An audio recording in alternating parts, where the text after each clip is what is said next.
السلام عليكم ورحمة الله وبركاته. ازيكم عاملين ايه؟ وحشتوني وحشتوني وحشتوني.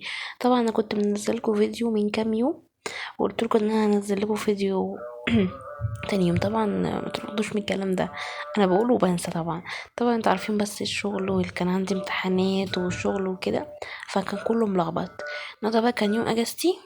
قمت روقت الشقة وصبنت المواعين وظبطت كل حاجة ولميت الشقة. وبعدين بقى ايه، ماما كانت جايبه فطار. ايوه، انا قلت لها يا ماما، قالت لي تفطري ايه؟ قلت لها نفسي في مخروطه. بصي، يعني احنا بنقول عليها قدوسيه، في ناس بيقولوا عليها مخروطه.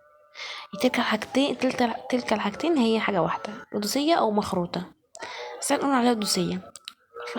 غليت لبن وحطيت قدوسيه في الاطباق وحطيت عليها سكر. في ناس يا جماعه بياكلوها بالعسل، وفي ناس بياكلوها بالجبنه القديمه، بس احنا بنحبها باللبن والسكر. بس كده. وكمان ماما كانت جايبه كسكسي، بس انا مصورتوش معاكم. وفطرنا بقى وخلصنا وقعدت كده شويه. بعدين بقى قلت ايه، قوم اعمل الغدا. طبعا انا كنت وحشتوني عشان طبعا بقى كتير مصورتش معاكم. بس والله العظيم اعذروني، انا عندي العذر. طبعا انتوا عارفين الشغل وكده، فما بعرفش اصور الا يوم الاجازه. بس كده. شغل بقى كده النار ونشوف هنعمل ايه النهارده. طبعا عايزاكي تحطي لايكات كتير جدا على الفيديو النهارده، تقولي بتتابعني منين، جود كالعاده فوق راسي، وبحبكم في الله. حطيت بقى كده حله، حطيت فيها ميه هسيبها لغايه ما تغلي ونشوف هنعمل فيها ايه. غلت بقى، حطيت فيها ملح، تاخد غلوتين. بعدين بقى ايه، هحط المكرونه. انا النهارده معايا مكرونه اللي هي الخواتم او المقصوصه. يعني هي اسمها خواتم ومقصوصه.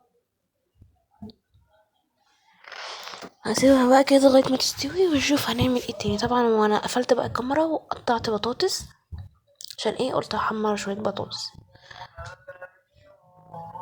طبعا احنا بقالنا كتير قوي ما عملناش محشي، بس انا بقى ان شاء الله بوعدكم ان احنا هنعمل محشي ان شاء الله الاسبوع الجاي.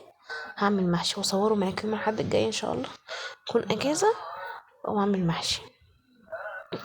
حطيت بقى كده الزيت يقدح وحطيت عليه بقى البطاطس. هردها وبعدين ارجع احمرها تاني. انا بحبها كده عشان تبقى مقرمشه. تمام. بس كده. طلع بقى البطاطس كده. معلش انا قفلت عشان خاطر الاذان ورجعت اسجل لكم تاني. تمام. طلعنا بقى كده خلاص البطاطس، ونشوف بقى نعمل ايه في الطاسه اللي احنا حاطينها جنب الزيت. حطيت طاسه سخنه على النار، هحط عليها معلقتين سمنه. بص، انا كنت بصراحه اول مره اعملها، انا كنت بعملها بس للسندوتشات، بس انا المره دي قلت ايه اجربها، ان انا كنت زهقانه من الكبده، فقلت المره دي ايه، انا هجربها بالطريقه دي. بصراحه عجبتني قوي وكانت طعمها تحفه. امشي بس على الخطوات اللي انا عملتها لكم في الفيديو النهارده، ولو عملتيها مش هتبطلي ان انت تاكليها او تعمليها بالطريقه دي، هتبقى تحفه جدا.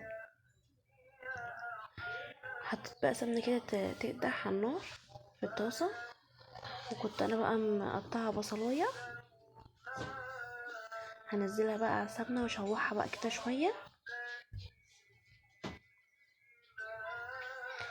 سيبها كده لغايه ما تدبل ونشوف هنعمل ايه تاني.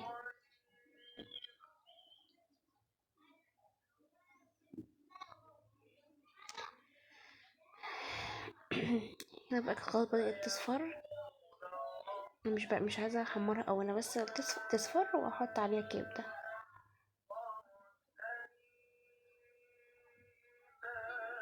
خلاص كده بقى، هاخد لها كده تقليبتين وبعدين نحط عليها الكبده.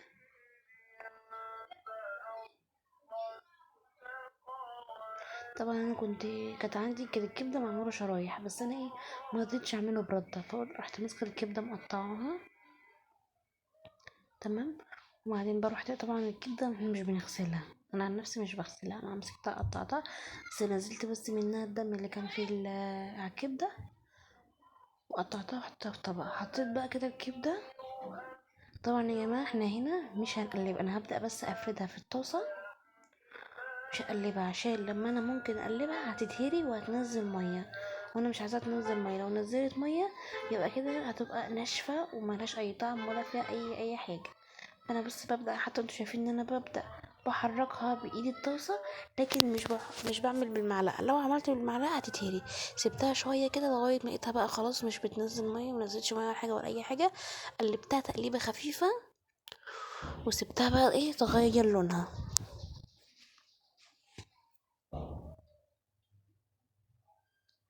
هي تاخد بس حوالي 5 دقايق على النار، وبعدين نشوف نعمل فيها ايه تاني.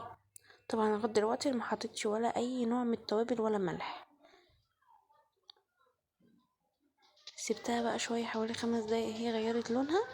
بعدين كنت مقطعه فلفل حامي على بارد على رومي. طلعت يا جماعه كانت تحفه وحراقه، كانت تحفه بصراحه، كانت عجباني قوي.